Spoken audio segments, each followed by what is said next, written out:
My name is Chad Friedrichs. I'm a documentary filmmaker, and I have a film here at the Maryland Film Festival called the Pruitt-Igoe Myth, which is about public housing and the changing American city in the post-war years.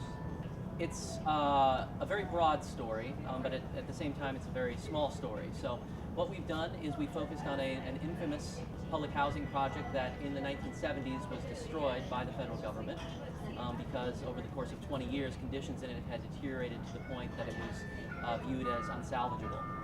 And so our primary job in this film was the way we felt that the story had been told in the past was one where people tended to place blame either on the architecture of the projects or the residents who live there, or the fact that this was a federal public housing project. People tended to blame the federal government. And what we wanted to do was to take Pruitt-Igoe and put it in a much broader context. Look at the segregation that was taking place in the city, look at the economics that were changing the city and basically making it so people didn't have jobs. And looking at the legislation that went into the public housing program that hampered the program from the very beginning and the interests that were appeased by that initial legislation.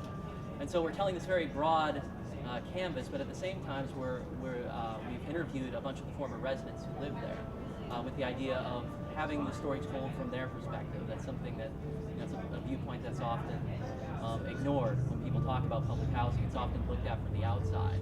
And so we have memories, very good memories, very fond memories, but then also very a catastrophic story in one sense. And so it's a big, complex history. We call it an urban history. We did the interviews. It took about a year to do the primary interviews, which are 7 interviews in the film. And then the rest of the film is told archivally. And what I did over the course of the film was I developed a process by which we started transferring old 16mm educational films to video in my home office. This is all done in my home. And then incorporating those old films into the film to kind of give a texture to the story. And so that was the most perhaps time-consuming part, was just, first of all, having to deal with the fact that how are we going to visualize this? I did not intend to make an archival documentary when we started. I had no idea what it was going to be, but I knew it was going to be archival because that's expensive. But then developed this relatively cost-effective way of producing an archival documentary. And I now have 316mm films in my basement to prove it. And so that whole process from beginning to end, including research, was about 4.5 years. First time at the Maryland Film Festival. I'm absolutely thrilled to be here. Actually, first time in Baltimore. I love Baltimore. Love Baltimore, having walked around, and the folks here have been just absolutely superb at making us feel at home. The hotel's great, the food's great. The panel that I was just in is fantastic thus far. And looking at I've been on the festival circuit now for about 4 months with our film, and I've seen a lot of the same films repeat. I've seen it, and so it's refreshing to see the diversity of films that they brought into the Maryland Film Festival. It's not the same slate. That same slate's great, but there's some things here that I'd never heard of that look absolutely fantastic. I'm going to get to see the film that won a CAmm here in a little bit. We started off at Oxford Film Festival in Mississippi, and we played simultaneously there and at the Big Sky Film Festival in Montana. So that was our premiere, and then we went to True False, where I'm from, in Columbia, Missouri. We've played St. Louis, of course. We had a Missouri History Museum screening there. We played Full Frame here very recently, and I believe I can say, LA announced, so we're going to be going to LA after this Los Angeles Film Festival. And there'll be one here just down the road here in a little bit as well that we're going to play at. And then after that point, we're going to get off the festival circuit, I think. We're going to play a few more film festivals, but for the most part, we're going to concentrate on a self-distributed theatrical release for our film. Absolutely, yeah, and that's something that we've been in discussions with various broadcasters, and some of those broadcasters would need educational rights. So absolutely. What we're trying to do now, though, is to set up a situation where we're going to be taking the film to college campuses around the country.